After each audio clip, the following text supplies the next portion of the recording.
எல்லாருக்கும் வணக்கம். மீண்டும் மெய்ப்பொருள் காண்க தளத்திற்கு எல்லாரையும் நான் வரவேற்கிறேங்க.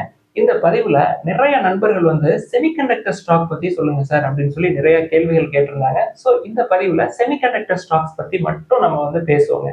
நான் சமீபத்துல ஒரு ஆர்டிகிள்ல ஒரு சில இன்ஃப்ராஸ்ட்ரக்சர் மியூச்சுவல் ஃபண்ட்ஸ் எல்லாம் இருக்கு. இதுல எல்லாம் நீங்க இன்வெஸ்ட் பண்ணீங்க அப்படின்னா இன்டைரக்டா செமிகண்டக்டர் ஸ்டாக்ஸை கன்சிடர் பண்ற மாதிரி தான் அப்படின்னு சொல்லிட்டு ஒரு சில மியூச்சுவல் ஃபண்ட்ஸ் சொல்லியிருந்தாங்க. அதை பத்தி நம்ம ஃபர்ஸ்ட் டிஸ்கஸ் பண்ணுவோமே.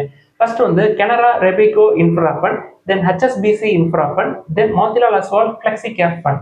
ஸோ இந்த ஃபண்ட்ல எல்லாம் நீங்க இன்வெஸ்ட் பண்ணீங்க அப்படின்னா இன்டைரக்டா ஒரு சில நிறுவனங்களை நீங்க கன்சிடர் பண்ற மாதிரி தான் அப்படின்னு சொல்லி அந்த ஆர்டிகிள் சொல்லியிருக்காங்க. என்னென்ன நிறுவனங்கள் அவங்க சொல்லியிருக்காங்க அப்படின்னா Bharat Electronics, Dixon technology, CG power and industrial solutions, then Kaynes tech. So இந்த இன்ஃப்ரா ஃபண்டுக்குள்ள இந்த ஷேர்ஸ் எல்லாம் உள்ள இருக்குங்க. சரி, இந்த இன்ஃப்ரா ஃபண்ட் எல்லாம் எடுத்து பார்த்தோம்னா அதுக்கு எக்ஸ்பென்ஸ் ரேஷியோ எடுத்து பார்க்குறப்ப ஆல்மோஸ்ட் 1% பக்கமா இருக்கு. ஃபார் எக்ஸாம்பிள் கனரா ரெபிகோ எடுத்துக்கிட்டோம் அப்படின்னா 0.98% expense ratio. HSBC infra fund எடுத்துக்கிட்டோம்னா 1.04%. Then Motilal Oswal flexi cap fund எடுத்துக்கிட்டோம்னா 0.82% இருக்கு. ஸோ ஆவரேஜா பார்க்குறப்ப கிட்டத்தட்ட 1% பக்கமா இருக்கு. ஸோ ஒரு 1 லட்ச ரூபாய் இன்வெஸ்ட் பண்றீங்க அப்படின்னு வச்சுக்கோமே இந்த இன்ஃப்ராஸ்ட்ரக்சர் ஃபண்ட்ல. ஸோ 1% எக்ஸ்பென்ஸ் ரேஷியோன்னு என்னங்க, 1000 ரூபாய் எக்ஸ்பென்ஸ் ரேஷியோவாவே போகும். சரி, 10 வருஷம் கழிச்சு உங்களோட அசெட் 10 லட்ச ரூபாய் இருக்கு இந்த ஃபண்ட்ல அப்படின்னா வருஷம் 10,000 ரூபாய் போகுங்க எக்ஸ்பென்ஸ் ரேஷியோக்கு. இன் அடிஷன் டு தட் இந்த செமிகண்டக்டர் ஸ்டாக்ஸ் இவங்க சொல்றாங்க இல்லையா, அது எல்லாமே ரொம்ப ரொம்ப ஓவர் வேல்யூட் இருக்கு. ஃபார் எக்ஸாம்பிள் பாரத் எலக்ட்ரானிக்ஸ் எடுத்துக்கிட்டோம்னா 54 டைம்ஸ் ஏர்னிங்ஸ்ங்க. அது கடன் கிடையாது, பிரைஸ் டு புக் 15 டைம்ஸ் இருக்கு. தென் டிக்ஸான் டெக்னாலஜி எடுத்துக்கிட்டோம்னா 92 டைம்ஸ் ஏர்னிங்ஸ் இருக்குங்க, price to book 37 times, debt to equity 0.22. Then CG power and industrial solutions எடுத்துக்கிட்டோம்னா 120 டைம்ஸ் ஏர்னிங்ஸ் இருக்கு, பிரைஸ் டு புக் 17 டைம்ஸ் இருக்கு, டெட் டு ஈக்விட்டி கம்மியாக தான் இருக்கு. தென் கெய்ன்ஸ் டெக்னாலஜி எடுத்துக்கிட்டோம்னா 149 times earnings, price to book ஒரு 10 times, then debt to equity 0.33. So semiconductors வேணும் அப்படின்னு சொல்லி ஆசைப்பட்டு உள்ள போறதுல இவ்வளவு செலவுகள் இருக்கு அப்படின்றத பார்க்கணுங்க. ரிஸ்க்கும் இருக்கு. என்ன ரிஸ்க்? ஓவர் வேல்யூஷன்ல எந்த ஸ்டாக்கை கன்சிடர் பண்ணாலுமே அது ரிஸ்க் தாங்க. செமிகண்டக்டருக்கு எதுவும் விதிவிலக்கு எல்லாம் கிடையாது. ஸோ செமிகண்டக்டர்ஸ் பொறுத்த வரைக்கும் நம்ம பல தடவை சொல்லியிருக்கோம், யூஎஸ் மார்க்கெட்டை பார்க்கலாம், ஜப்பான் மார்க்கெட்டை பார்க்கலாம் அப்படின்னு சொல்லிட்டு. ஸோ இங்க உள்ள ஸ்டாக்கை கம்பேர் பண்றப்ப யூஎஸ்ல இருக்கிற ஸ்டாக்ஸோட வேல்யூவேஷன் எப்படி இருக்குன்னு பார்ப்போமே.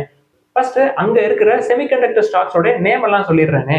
Intel, Nvidia, Qualcomm, TSMC, AMD, Broadcom Inc, Texas Instruments, then Credo tech group holdings.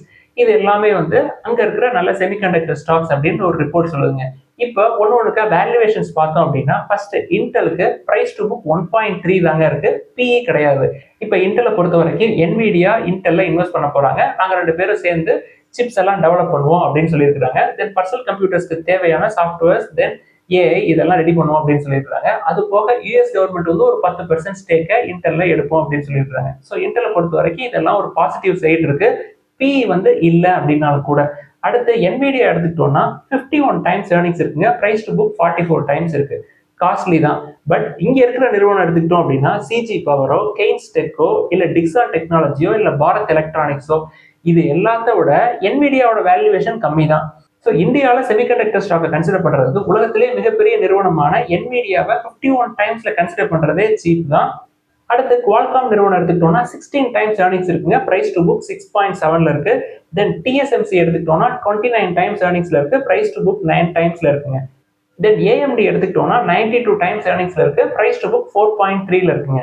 தென் பிராட்காம் ஐஎன்சி எடுத்துக்கிட்டோம்னா ஒரு 86 டைம்ஸ் ஏர்னிங்ஸ்ல இருக்கு, தென் 22 டைம்ஸ் பிரைஸ் டு புக்ல இருக்கு. தென் டெக்சாஸ் இன்ஸ்ட்ருமெண்ட்ஸ் எடுத்துக்கிட்டோம்னா 32 டைம்ஸ் ஏர்னிங்ஸ்ல இருக்கு, பிரைஸ் டு புக் 10ல இருக்குங்க.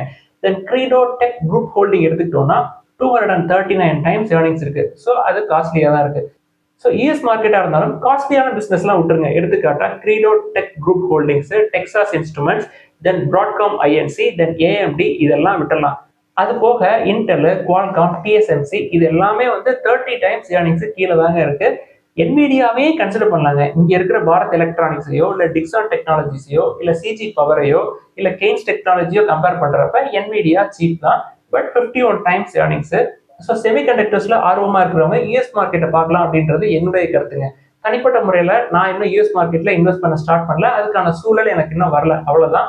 மற்றபடி யூஎஸ் மார்க்கெட்ல இன்வெஸ்ட் பண்ணோம் அப்படின்னு ஆசைப்படுறவங்க ஐபிகேஆரை யூஸ் பண்ணலாம். என்னுடைய நண்பர் ஒருத்தர் ஆஸ்திரேலியால, ரிசர்வ் பேங்க் ஆஃப் ஆஸ்திரேலியால ஒர்க் பண்ணிட்டு இருக்கவருங்க. இந்த தளத்தின் மூலமா தான் அவருக்கு பழக்கம். அவரும் ஐபிகேஆரை யூஸ் பண்ணுங்க அப்படின்னு சொல்லி எனக்கு ரெக்கமெண்ட் பண்ணாரு. அது போக ஐசிஐசிஐ டைரக்டும் வந்து ஐசிஐசிஐ குளோபல் இன்வெஸ்ட் அப்படின்னு போறப்ப ஐபிகேஆர் மூலமா தான் அவங்களும் வந்து இன்வெஸ்ட் பண்ற மாதிரி தெரியுது. ஸோ ஐபிகேஆர் நல்ல சாய்ஸா இருக்கும் அப்படின்னு நான் எக்ஸ்பெக்ட் பண்றேன். ஸோ என்னுடைய வேண்டுகோள் என்ன அப்படின்னா, ஏற்கனவே அமெரிக்க சந்தையில முதலீடு பண்ணிட்டு இருக்கிறவங்க எந்த பிளாட்ஃபார்ம்ல யூஸ் பண்றீங்க, ஐபிகேஆரை யார் யார் யூஸ் பண்றீங்க, அது யூசேஜ் எப்படி இருக்கு, இன்வெஸ்ட் பண்ணலாமா அந்த தளத்துல அப்படின்றத பத்தி கீழே எழுதுறீங்க அப்படின்னா வியூவர்ஸ்க்கு யூஸ்ஃபுல்லா இருக்கும். இதெல்லாம் தான் இன்னைக்கு டிஸ்கஸ் பண்ணணும்னு நினைச்சோம். ஏதாவது சந்தேகங்கள் கேள்விகள் இருந்தா எல்லாத்தையும் கீழே எழுதுங்க. எல்லாருக்கும் நன்றி.